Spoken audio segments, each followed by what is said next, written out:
Lusot na sa ikalawang pagbasa ng Kamara ang House Bill No. 8389 o ang panukalang magbabawal ng political dynasty sa bansa. Isinusulong sa panukala na huwag pahintulutan ng mag-asawa o magkaanak hanggang second degree of consanguinity o affinity na sabay na humawak o tumakbo sa mga halal na posisyon sa national, provincial, city, municipal o barangay. Gayon din sa pagiging kongresista sa magkaparehong legislative district.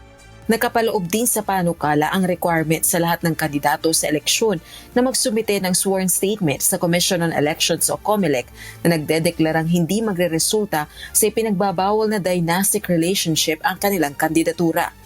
The reason why we're settling this on second degree of consanguinity and affinity, it's because it would be easier, Mr. Speaker, Your Honor, it would have been then be easier for the COMELEC to actually assess and actually review lineage and affiliations between and among individuals who are actually running or seeking elective office, Mr. Speaker.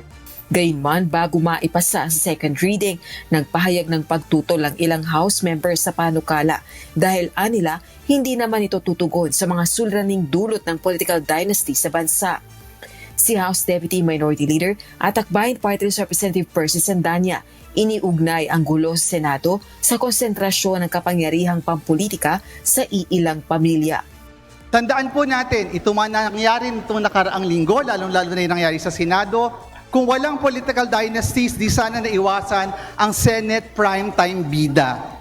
Lahat po yan, may elements ng drama, betrayal, action. Ang starring mga pamilya nagkakampihan para sa posisyon as lead characters. Imbes na napilitan ng buong bansa na manood ng teleserye live action sa Senate last week, natalakay sana ng Senado ang mga mahalagang panukalang batas na mas kinakailangan ngayon ng mga Pilipino. Mr. Speaker, nagiging volatile ang isang democratic institution kagaya ng Senado kung nakabase ang rigidon ng kapangyarihan sa iilang apelyido lamang. Sigurado po ako, kung ito man ang pumasang panukalang batas, our people will still yearn for a real and truly meaningful anti-political dynasty legislation. Para sa atin, ang tunay na pagtataguyod at pagdepensa sa right of suffrage ng bawat Pilipino ay ang pagpasa ng isang tunay at masaklaw na anti-dynasty bill. No? At ang ibig sabihin nito ay kailangan talagang ipagbawal, no, ang sabay at magkasunod na pag-upo ng mga magkakabag-anak sa pwesto sa lahat ng antas, no, lahat from national to local kasama ang party list.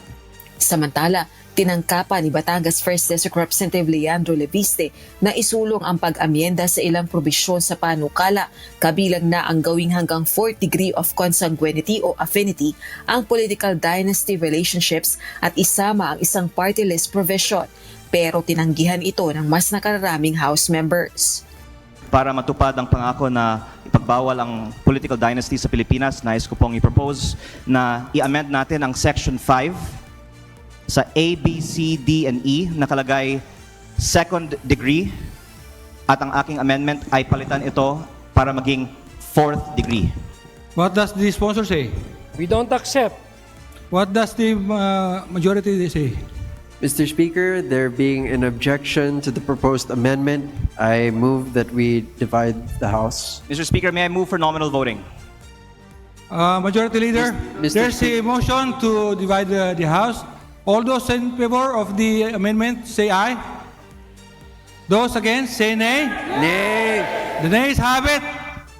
The proposed amendment is now not accepted. Majority Leader. Mr. Speaker, is there a further amendment from the good representative from Batangas? Thank you, Mr. Speaker. I would just like to manifest my disappointment that we are Well, Mr. Speaker, not point of order. passing This is a period of true amendment. anti-dynasty We don't bill. Majority accept. Leader. But that We being don't said, Mr. accept Speaker, I move to manifestation. suspend session. I will yield Session is suspended. the next member. Sina Speaker Isabela 6th District Representative Faustino Boji D. III at House Majority Leader Ilocos Norte 1st District Representative Sandro Marcos ang kabilang sa principal authors ng anti-political dynasty bill. Rosa Licoz, humahataw sa balita ngayon.